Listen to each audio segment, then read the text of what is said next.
అయితే నేను పొయ్యి వెలిగించి బాండి పెట్టి నూనె పోసాను.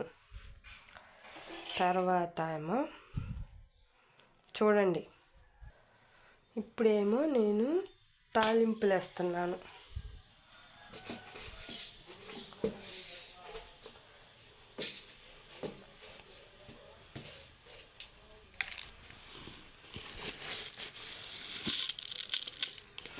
ఒక్క నిమిషం నుండి చూసి మా ఛానల్ సబ్స్క్రైబ్ చేసుకోండి, లైక్ కొట్టండి.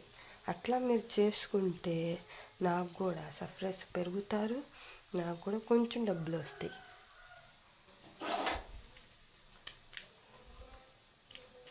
ఇప్పుడు ఎండుమిర్చి,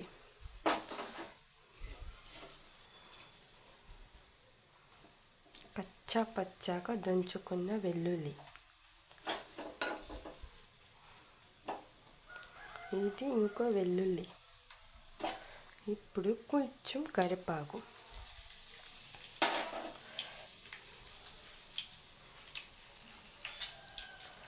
వీటిని చక్కగా కలుపుదాం.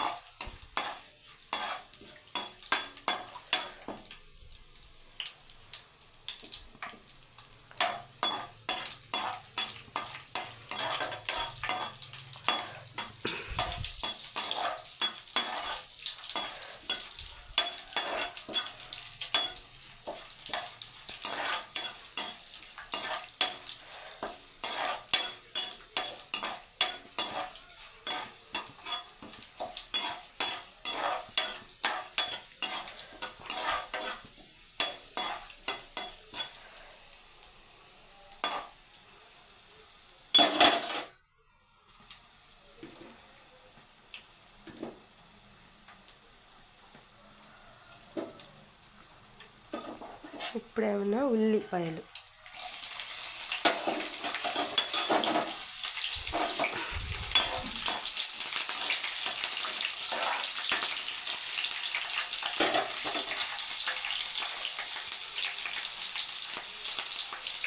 బాగా ఎర్రగా వచ్చేలా వేసుకోవాలి. ఉల్లిపాయలను, ఈ తాలింపుని, మనం వేసిన ఎండుమిర్చిని, వెల్లుల్లి రబ్బని మొత్తం వేపుకోవాలి చక్కగా.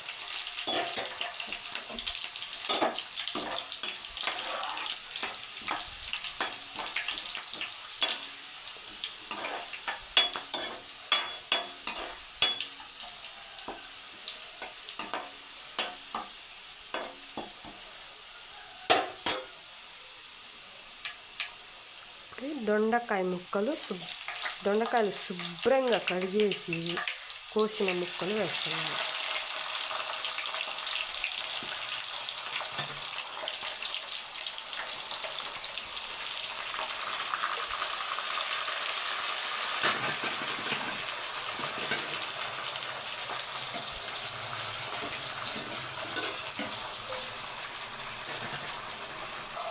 ఈ దొండకాయ ముక్కలకి పసుపు,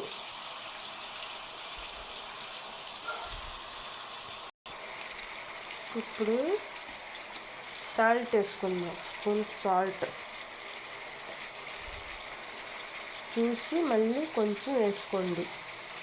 తగినంత సాల్ట్, తగినంత పసుపు వేసుకోండి. ఇది కలుపుదాం ఇప్పుడు మరి చక్కగా. లో ఫ్లేమ్లో పెట్టబాకండి, ఫుల్ ఫ్లేమ్లో దగ్గరుండి ఫ్రై చేయండి. చాలా బాగుంది. ఇప్పుడు దొండకాయ ఫ్రైలోకి కారం వేసుకుందాం. ఇంకో సగం స్పూన్ వేసుకోండి.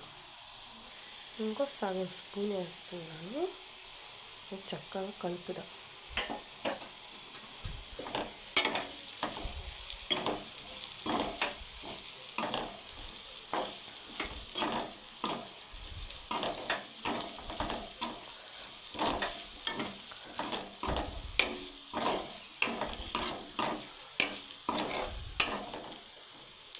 కాసేపు బాగా ఉడకనిద్దాం. ఈరోజు మా దొండకాయ ఫ్రై రెడీ అయిపోయింది. ఇప్పుడు మా ఇంట్లో వంట దొండకాయ ఫ్రై. ఆ తర్వాత ఏమో 2 టమాటాలు, 4 ఎండుమిర్చి, ఒక రబ్బ చింతపండు వెల్లుల్లి ఉప్పు వేసి పచ్చడి చేశాను. తర్వాత